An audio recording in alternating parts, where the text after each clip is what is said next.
Ladies and gentlemen, let me share something with you. There's this fence hall in my neighborhood that I usually sit on, sometimes just to listen to music. Sometimes I listen to fast music, like pop, rap, funk, and all that. Other times I listen to slow music, some jazz, classical, blues, some lounge music, soft rock, and all that, R&B. Other times I just listen to podcasts, audiobooks, preaching, concept ideas, and I journal a lot. I just journal a lot.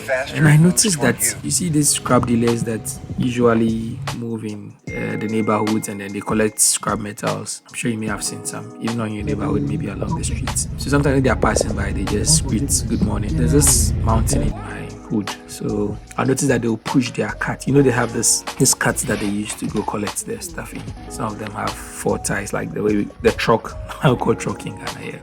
Others have this 2-wheeled one, yeah. So they'll push it up the hill, and then most times they return without any scrap metal. So they just come empty-handed, but then they have to push the carts all along, despite you got nothing. So they push the empty carts around. Then once later on, I observed that one of them started packing the carts at the base of the mountain. Then he'll walk up the mountain, and then he'll be calling scrap coming, scrap coming. That's how they call it out. And then when he gets he would strike the deal with the various houses and then come back, pick his carts, go directly to the house and then pick the scrap metal. So I was like, yeah, that's smart, because then you don't have to push an empty cart all around the place. So you are working smarter. And then after a while, I noticed he even got smarter compared to the rest of them who were still doing the same old method. Later on, he would get a bicycle, then he would start combing. So now that he has a bicycle, he can scout a larger territory. He can scout like a bigger place. So he'll be scouting, going around, still calling out. And then when he gets those deals, he'll just strike with the places like the houses and then come back, pick his cart, go around directly to those houses, pick the metals, come back, and then put the bicycle on top of the cart and then push everything away. And it brings me to the fact that, this is ingenuity, like being creative with your work. And it reminds me of a saying. My friend Avram Ben Moshe usually has a saying that goes like, if you don't use your head, your body suffers. And that's exactly what it is. Brings me to my own story. I have this plot somewhere that I developed just a little part of it. So the remaining portion I decided to use it for just a little garden. And then when I go there, I needed to water the plants. There was this lady there, I told her to be doing it, but most of the time she doesn't do it too well. So when I go, in order to, I don't know whether it was some form of emotional blackmail or just to make her feel bad, I'll go pick 2 buckets. Then I'll fetch the water. Then I'll just walk off the developed parts, get into the undeveloped parts, walk to where the garden is and then water and then come back. Do the same thing up and down.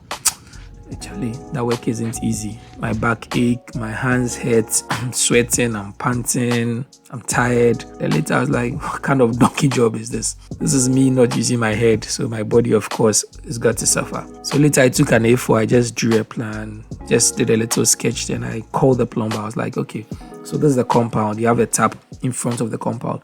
Why not make another tap at the last end of the compound?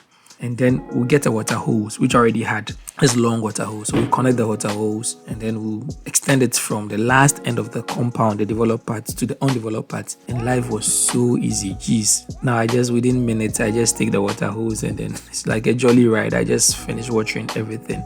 So easy, so smoothly. So today, my challenge to you is to just cause you to look around. This is advising younger. On this channel, it's an educational channel. This is advice we give to our younger selves. Younger selves being as young as you could remember to as recent as last night. So anything you didn't do smart, anything you did stupidly, anything that you know better, any advice you'd want to give your younger self, this is what this channel is about.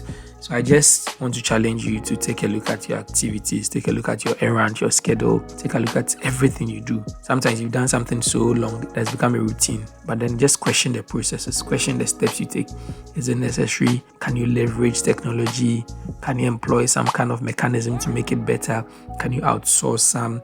Can you, creatively find ways of doing those same things in a much smarter way? Because of course, as Avram said, if you don't use your head, your body suffers. So now lately, when I'm driving along the road and I see those scrap boys still pushing the empty cart around, I don't know whether I should tell them that there's a better way or I should allow them to suffer because they're not using their head. Let me know what you think, guys. Thank you very much and catch you later.